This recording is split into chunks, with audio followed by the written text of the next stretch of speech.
All right, Algebra 2, here we go. Moving on to 3.3, systems of inequalities. Okay, again, just a further kind of expanding on the inequalities that we've been doing in here and the graphing of inequalities. Today we're going to look at the essential question, how do you know which region of a graph is the solution of a system of linear inequalities? Remember when we talked about in 3.1, when we graphed a system of equations, linear equations, not inequalities but equations, it was that intersection of the two lines, and that point was the solution. Or if they were parallel, there was no solution. Or if you got the same line, it was infinite solutions. Here, and you recall with inequalities, when we graph them, we shade one side of the line. Y is greater, we shade up. Y is less than, we shade down. If there is not an equal bar in there, we dash the line. If there is an equal bar, then we get a solid line. So what we're looking for here is the overlap of the regions. Okay. So how do you do this? Okay. Well, we're going to graph the inequality equations just like we did in the last chapter.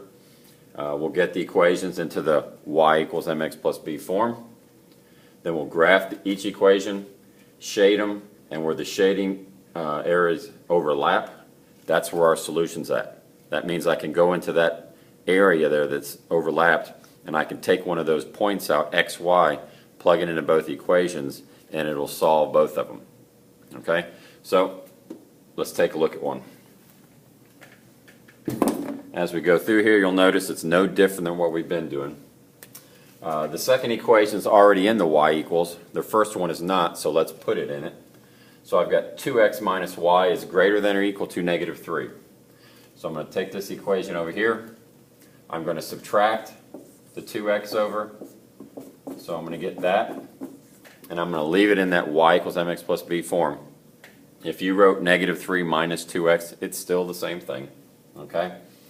I've got a negative y here, so I'm going to multiply, or divide, I'm sorry, by the negative 1. When you do that, we've got to flip the inequality symbol. Negative over negative makes that a positive.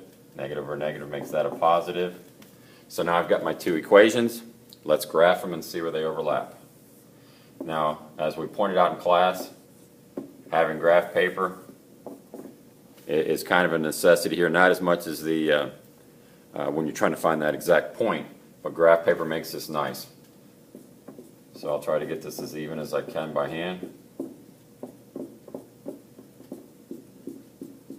Okay, blue, I'll graph this equation here. My y-intercept is 3. 1, 2, 3, put a dot. My slope is 2, which I can write as 2 over 1. Remember, we go up or down, and if it's negative, I put that negative in the top number, and then we always go to the right. So up 2 over 1, there's my second point. I've got a solid line because I've got an equal there. So it does that. Y is less than, so I'm shading down. That's where the smaller y's are at down here. Okay? We did this in the last chapter. I'm just going to do it again here with this one. Y-intercept is 1. My slope is negative 1/2, down 1 over 2. I've got an equal, so again, solid line. In this case, y is greater than. And just to kind of keep the whole thing from getting too messy looking, I'm just going to shade. I know I'm shading up, but I'm just going to shade where the overlap is. Okay, yeah, it's over here too, but this is the area that we're looking for here. So what this means is I can take any point out of here. Like clearly 3, 1 right here is in the shaded area. So if I put 3 in for x and 1 in for y to both equations, I should get a true statement. So 3, and I'll just do it right here, 3 greater than or equal to negative 1/2 times 1 is negative 1/2 plus 1 is 3 greater than or equal to positive 1/2. Yep, that's true. I want to put it in over here. 3 less than or equal to 2 times 1 is 2 plus 3 is 3 less than or equal to 5. Yep, it checks. So any point in that shaded region is a solution for these two, for this system of equations. Okay, in class we're going to look at some examples of doing this exact same thing, and then we'll look at some application of it the next day. You know, continuing on with what we're doing.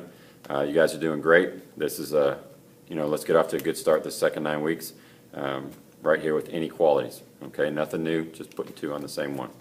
All right, let's get after when we get in class. See you there.